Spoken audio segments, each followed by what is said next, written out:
Well, I only woke up a little while ago. I'm still a little bit drowsy, but I believe that this topic can't wait. I picked up my phone this morning and I was scrolling through my YouTube notifications, and you can bet your ass I was a bit shook when I saw that, ladies and gentlemen, the Quickville Guardian has uploaded a video for the first time in, I'm going to say 6 years. I'm not exactly sure, but it has been a dormant channel for a long time.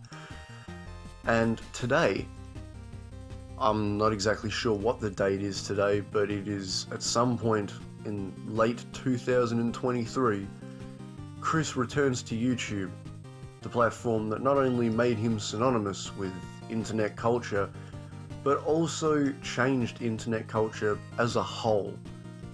And honestly, it's a pretty big deal to me.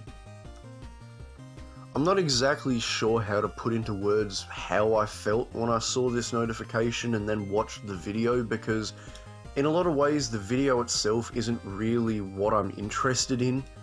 Because I mean, I'll be completely honest with you here, I have no but fucking clue what Chris is actually on right now. Like, I have no idea what this video was supposed to be, but I'm just more interested in the fact that it happened at all. And I just thought I'd fire up this video and talk about it for a while. Now, I don't exactly have a specific angle I'm going at here, I'm just firing off the hip with this. I would have written a script if I had more time, but I actually don't, so I'm just going to talk about this. We've got some Far Cry 4 gameplay going on in the background for you guys. But I'm just here to talk about and really just look at how I feel about this. So, Chris releases this fucking strange video. It's like completely nonsensical in a majority of ways. The description's nonsensical. The title doesn't make all that much sense. The video itself is like Chris... sorry, my dog was barking. Anyway, what was I saying? So the video itself is pretty nonsensical. It's like a weird title. The video is like Chris superimposing himself onto this weird MS Paint looking backdrop. And honestly, the video, I'm not too fussed about it, because with Chris's YouTube uploads, whilst most of them at least have a cohesive point to exist, there are also a ton of Chris videos that simply have no reason to exist, because they just made because he was impulsively recording whatever he felt like. I don't think there's anything that's specifically being said with this video. I have seen other people theorize about what this video could possibly mean, but I just personally feel like Chris felt like recording something and then uploading it, because this is a really weird video. But I mean, that's just Chris, that's just what you've come to expect from him over the years. I mean, this guy's a weirdo. The description makes no sense too. I read the description and it's just the usual word salad jumbled bullshit that Chris does, where he types paragraphs worth of shit that no one can understand, full of words that don't exist, or statements that make no sense and directly contradict things he's said in the past. It really makes no sense, but that's not really what I'm here for. I don't really mind what the video is, because to me, it's the concept of what's going on now that really gets me. So, the first thing I really kind of want to talk about is the fact that this kind of ties my channel together in a way that I didn't previously foresee. You see, back when the Barbara calls, as people like to call them, leaked initially, I was one of the first YouTubers to make a video about that topic, where I documented everything that was going on, the initial Titanic level shit show that was going on in the community. People running around, going absolutely mental, trying to find any information they can before it gets swapped from the internet and it's not possible to utilize anymore. So I was like in ground zeros at that point. I was sitting there making this video for hours. I didn't go to college the next day because I stayed up until like 5:30 in the morning making that video just to get it out, just so that I could be right at that point where the story dropped. And I felt like the spirit of Bob Chandler was sitting next to me going, "You get that video up, I'll be up all night with you if I have to." And I'm like, "I'm working on it, Bob. I'm working on it, man. Just, you know, chill out. I'm working on it." I was sitting there, I had like 7 cups of coffee that night. I was sitting there, bags under my eyes, looking like motherfucking Barbara Chandler right now. And like, I got that video out, and now making this video, I'm effectively tying together the entire story.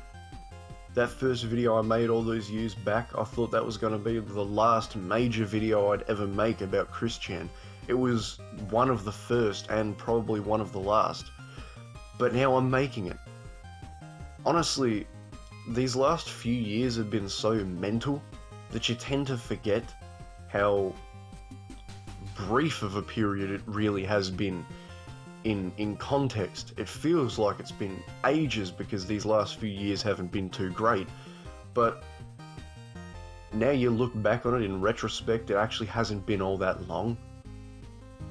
But we went from seeing Chris effectively go homeless as he was waiting to either be arrested or be let back into his house, be arrested, which was fully live streamed and was captured on camera, which I made a brief video about that too. We've seen him experience the woes of the American justice system and then spend, I think, 2.5 years in prison. But now, it's genuinely a strange feeling to say this, but the prison saga could, in the future, be a distant memory. And what that leaves us with is a weird thing to think about. Is Chris gonna fully return to YouTube like he was back in like the golden age, back when he was being trolled, and back when he'd record his every solitary thought and moment just so that people online could see it because he believed he had millions of adoring fans and girls that wanted to fuck him? Well, honestly, I don't know. For me, I personally thought that this wouldn't happen. I always wanted it to happen just so that it could kind of be like capped off properly.